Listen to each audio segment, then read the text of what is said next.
Сәлем достар, біз сіздермен бүгін пончики пісіретін боламыз қазақша рецептпен. Менімен бірге видеоны соңына дейін тамашалаңыздар. Лайк басып, каналға жазуды ұмытпаңыздар. Бізге ең алдымен жылы сүт, сары май, бір жұмыртқа, ұн, қант, ашытқы және шоколад қажет болады. Ең алдымен жылы сүтімізге жұмыртқамызды салып, жақсылап араластыратын боламыз. Шым тұзды да салуды ұмытпаймыз. Одан кейін біз қантымызды саламыз.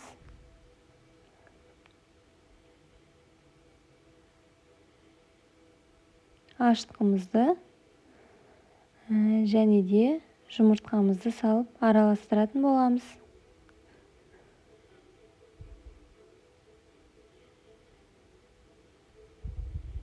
Осылай жақсылап араластырып аламыз.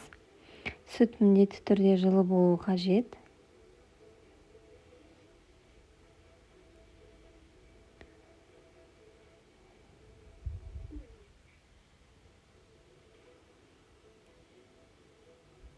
Және соңында ұнды електен өткізіп, осы сұйықтықтың үстіне салатын боламыз. Міндетті түрде осылай елеп өткіземіз, себебі ол қамырдың көтерілуіне де жақсы әсер етеді, әрі қажетсіз заттары қалып қалатын болады.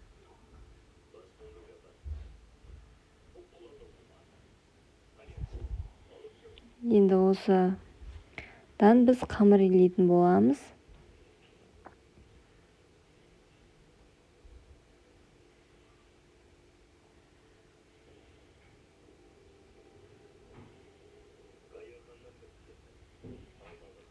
Нәтижесінде бізде осындай қамыр дайын болды.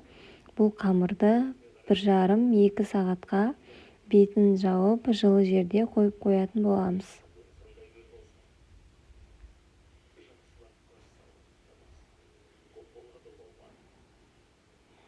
Неге бізде осылай қамыр күшті болып көтерілді?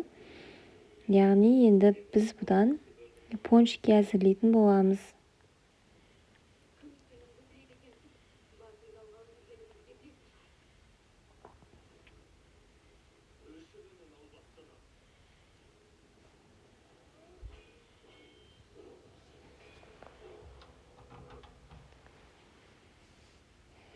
Мен қамырды осылай жаямын қазір, бауырсақ секілді етіп.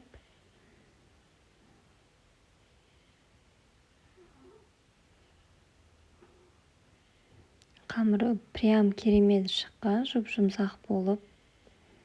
Бірінші осылай ыңғайлы етіп жасап алып, оны жаятын боламын.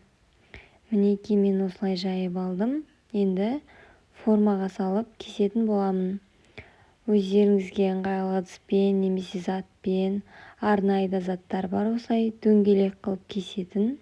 Сонымен кесіп аламыз да біраз уақыт бойы қойып қоямыз.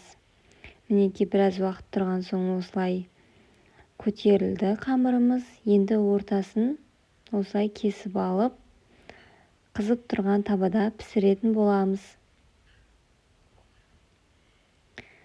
Жақсылап осылай екі бетінде орташа отта пісіріп аламыз.